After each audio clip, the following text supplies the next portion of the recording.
Kumusta mga kanoy? Welcome back sa ating YouTube channel, Filipinoy. So, ngayong araw, another update naman tayo. Baliktad pala yung damit ko. Okay lang. So, pampaswerte yan. So, another update naman tayo. So, ang video to is mula sa yung araw. So, meron itong pamagat na finish na kahit tanggihan ng Senado, Rimulya nakaplano ang endgame kay Senator Villanueva. So, malaking issue na naman sa kanila to kasi baka sasabihin na nila sinisingle out. Hindi siya sinisingle out eh. Actually, buong grupo ng PDP talaga or buong angka ng DDS. Ano? So, bago natin simulan sa yung araw, supportahan nyo yan. Tapos, syempre, kung trip nyo ng mga ganitong reaction video, may kasama kayong manood, huwag nyo na rin kalimutang supportahan yung YouTube channel natin, Filipinoy. Sa mga kanoy, di na natin to patatagalin pa. Simulan na natin, baka agawin pa ng China. Again, ang pamagat ng video ito, finish na. Question mark, kahit tanggihan ng Senado, Rimulya nakaplano ang endgame kay Senator Villanueva. So sa iyong araw, Pilipinoy, like, comment, share, subscribe. Start. Nakakatakot pala si Rimulya. Alam ni Ombudsman Rimulya na palalampasin ito sa Senado. Pero may matinding endgame para kay Villanueva. Grabe, ano nakaplan na? Villanueva, nanganganib. Halika, ating itong pag-usapan mga kaibigan. Yari pala si Tesdaman. Tama naman yun par. Which is, nakikita or obvious naman, di ba? Na parang lulusot nga yan sa Senado. Yan nga lang issue kay VP Sara eh. Kahit sobrang kakapal na, di ba? 7 article of impeachment pero nakalusot pa rin. So ito possible din talaga to. So ngayon parang idadaan nila sa ombudsman. Which is yung ombudsman is parang ano din ng admin ano. So yari talaga.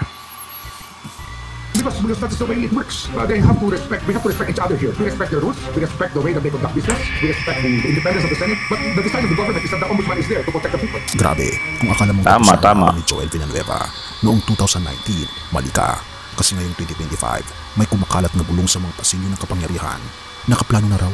Pero teka muna, ano ba talaga ang plano ni Ombudsman Rimulya? At bakit parang mas malalim na galaw laban kay Senator Villanueva? Alam ni Ombudsman Rimulya na lalampasan ng Senado ang anumang utos laban sa isa sa kanilang mga miyembro. Pero bakit tila may nakaplano sa kanyang isip at tila ngumingiti? Hindi ito ngiti ng pagkatalo. Ito yung ngiti ng taong may hawak ng baraha na hindi pa pinapakita. Balikan natin, taong 2016, pinirmahan ni dating sobrang kampante nila eh. Kasi kapag Senate or senator to senator yung mag-handle, sobrang kampante nila para kasi syempre, for example, involve lahat ng senators. For example lang to ha. Of course, magkakaroon ng mga blackmailan yan. Diba? Pero since ang nangyayari nga ngayon, dinadaan nila sa ombudsman is possible talaga na mapanagot. Diba? Which is, yan yung iniiyak nila ngayon. Si Villanueva, dinadala niya na sa, sa GIL yung issue niya. Diba? Parang kuha simpatya ba? Parang ganon. Yeah, bilib din naman yung mga taga nila palakpak eh. Ewan ko din yung iba baka napilitan lang din. Ombudsman Conchita Carpio Morales, di natin sure. Order laban kay Joel Villanueva. Guilty daw sa grave misconduct, serious dishonesty at conduct prejudicial to the interest of the service dahil sa PDAP scam. Pero noong 2019, sabi ni Ombudsman Samuel Martires, granted ang motion for reconsideration ni Senator Joel. Case closed daw. Kaya nung lumabas ang pangalan ni Rimulya ngayong 2025, lahat nagtanong, ha? Hindi pa patapos yun? Pero ito ang twist. Rimulya knows, hindi ito basta papabalik ng lumang kaso. Ito ay strategic move. Sinasabi mismo ni Rimulya, we will try to enforce it now. We will write a letter to the Senate President. We will try to enforce it now. We will write a letter to the Senate President, ask him to enforce a letter that was supposed to have been sent long ago, and ask him now to enforce that order. Because that is the way it works. We have to respect each other here. We respect their rules. We respect the way that they conduct business. We respect the independence of the Senate. But the design of the government is that the ombudsman is there to protect the people, and we all are there to serve the people. So it has to come to our head sooner or later. It's something that has to be decided between. Ombudsman is there to protect the people. So in short, parang dito din lumalabas na parang ang tinik talaga sa lalamunan ng mga DDS na to is yun nga, yung ombudsman, yung ICC. Kasi parang yun lang yung hindi nila hawak eh. Diba? Kasi kung Senate lang, nahahati na kasi ngayon yung Senate. Kasi sobrang daming daming yung pinanalong senador sa sa panig ng mga DDS. Diba? Siningit nyo pa si Camille Villar. Nandyan pa si Amy. Diba? So ngayon, ang ginagawa ng admin, dinadaan nila dito sa ombudsman. Okay, hindi pala kayo maabot sa sa Senate ha. Sige, idaan natin sa ombudsman. Kaya yun, iniiyak ka nila. Talaga. Like, legit. between men and between institutions. And it has to be for the good of the people. What's the meaning of this office if people will just ignore the orders of this office? Ang tanong, bakit ngayon, 9 years later, 9 years na tahimik ang kaso, bakit biglang binuhay? Because timing is everything. At kung tama ang analysis ng ilang observer, may endgame ito. Hindi laban kay Villanueva, kundi pabor sa mamayang Pilipino. Dahil ito ang batas. Ombudsman Remolino, this would be a political trap. Kasi ayon sa Section 21 ng RA 6770, hindi pwedeng basta tanggalin ng ombudsman ang isang senador ang kapangyarihan. Tama yun, mas magandang term yun, political trap, kaysa naman sasabihin nila na political attack. Kasi hindi naman siya attack eh. Yung issues kasi, nandyan na. Diba? Pagtatrap na lang yung ginagawa. Pero syempre, ipapaniwalain nila yung mga supporter nila na political attack to. Pinopolitika kami. Pero political trap, yun pala yung pinaka-correct term, di ba?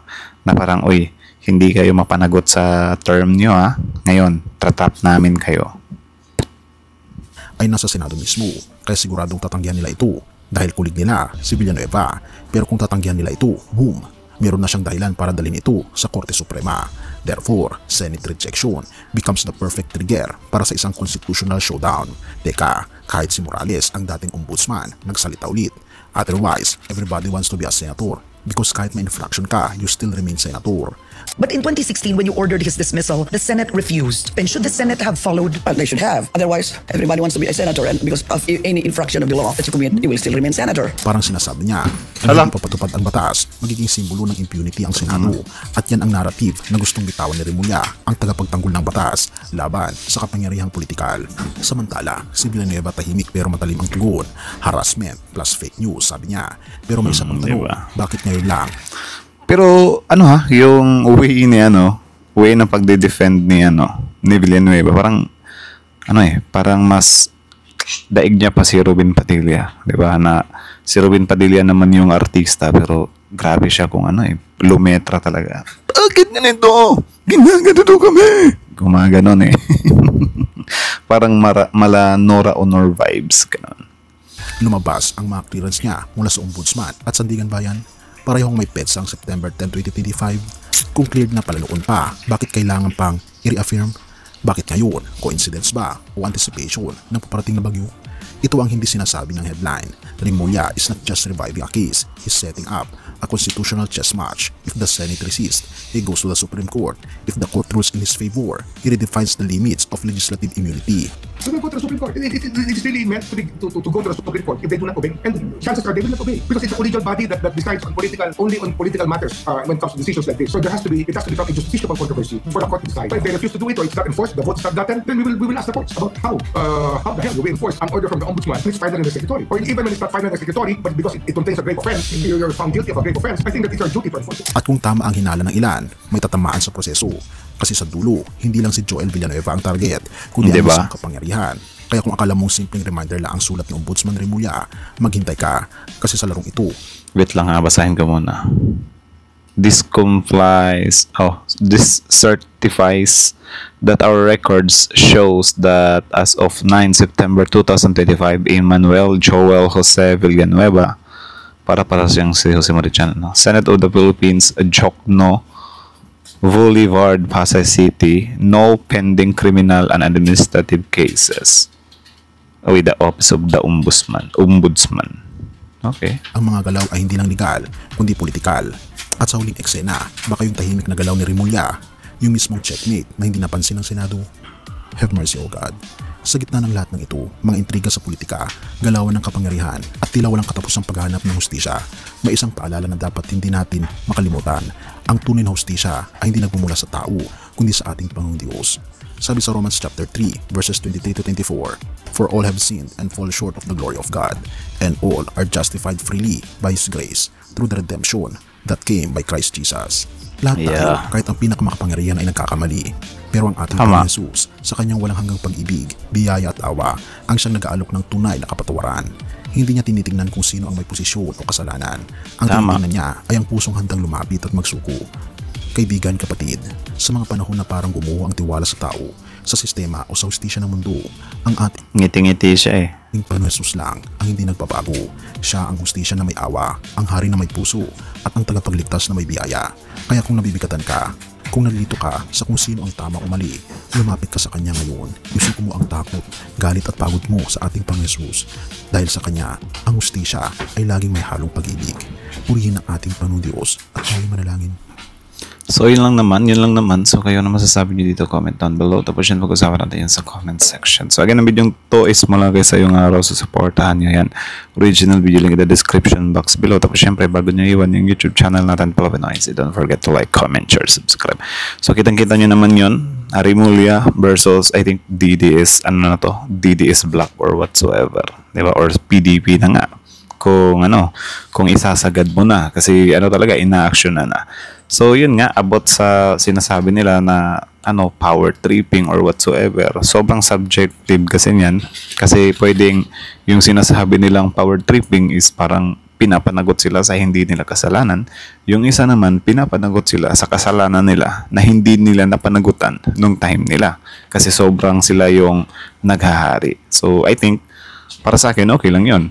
'Di ba? Na parang, sige, kung gagamitin lang din yung kapangyarihan sa politika, gamit ang pagpapanagot, 'di ba, ng mga tiwaling opisyal, edi game na tayo doon. 'Di ba? And then, sobrang normal na niyan para na sasabihin nila na pinupolitika sila, sinisiraan sila, fake news or whatsoever. Kasi, yun talaga yung gagamitin nilang excuse, And then, yun nga, pinapaniwalaan pa rin kasi naman yun ng, mga solid supporter nila.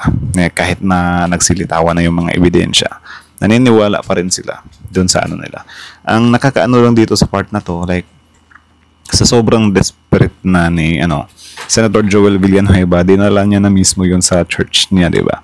And then yun nga, based sa mga nakikita ko, parang lang din naman, yung iba siguro, parang nagdududa pa rin, yung iba wala pang judgment, yung iba baka napilitan, yung iba naman is sumusuporta pa rin. So parang hati yung opinion ng mga tao about doon, di ba? Pero yun nga, kailangan niyang i-defend yung self niya. Pero yun nga, minsan lang din, lumalabas na nagiging desperate. Yeah. So, kayo, ano masasabi nyo dito? Comment down below. So, about naman dun sa, kay Rimulya naman, kung sasabihin nila na abuse of power or may nalabag, edi kasuhan nila. Diba? And then, yun nga, kung sasabihin nila na hindi gagana yung mga kaso ngayon kasi sila yung nasa admin, edi hintayin nyo na lang. Diba? Yung pagtatapos ng term nila, Rimulya or nila PBBM. Sa kanyo sila bakbakan ng kaso kasi dati naman nung kinasuhan yung administrasyon nyo, hindi naman tumatagos yung mga cases, di ba? So wag kayong iiyak na sasabihin nyo na hindi, dapat aksyonan na ngayon kasi yun nga, nung time nyo hindi nga ma-aksyonan, di ba? Kaya nga ngayon palang pinag-file yung mga cases against Bongo or kay Bato. So sobrang dami talaga, para like magkakaubusan talaga sila dyan, di ba? So dapat dapat maging lesson din to sa mga politician na, for example, president, sige sabihin natin president. Yung president kasi, i-anticipate nila na kapag ka-president ka, meron kang immunity. Pero hindi nila iniisip na after their terms, wala na silang immunity. Pwede na silang bakbakan ng kaso. So sana, huwag nilang abusuhin masyado yung kapangyarihan nila na iisipin nila na may immunity. Kasi hindi naman habang buhay yung immunity. And then, yun nga, yung mga pinaggagawa nila nung term nila, pananagutan pa rin nila yon. So, yung naman, yung presidency ni PBBM, hintayin na lang natin kung ano yung kalalabasan. Sa ngayon kasi, hindi pa natin siya ma-judge, kasi hindi pa natin alam talaga kung ano yung tama at mali. Gaya dati yung kay FPRRD, na parang hindi natin alam kung ano yung tama at mali, di ba? Though, yung iba sa inyo dyan, alam na. So, kasi hindi naman kayo DDS yung iba dyan, So, ako naman, dati naman akong DDS. I'm sorry for that, di ba? Kasi syempre medyo nabulag tayo doon sa pagpapaniwala na goods lang yun, di ba? Yung killings without due process. So napaniwala tayo ng time na yun. Pero ngayon, medyo mulat na tayo. So yeah, that's it. So again, like, comment, share, subscribe. Comment down your opinion below, and then see you in our next video. Philippine IC is out.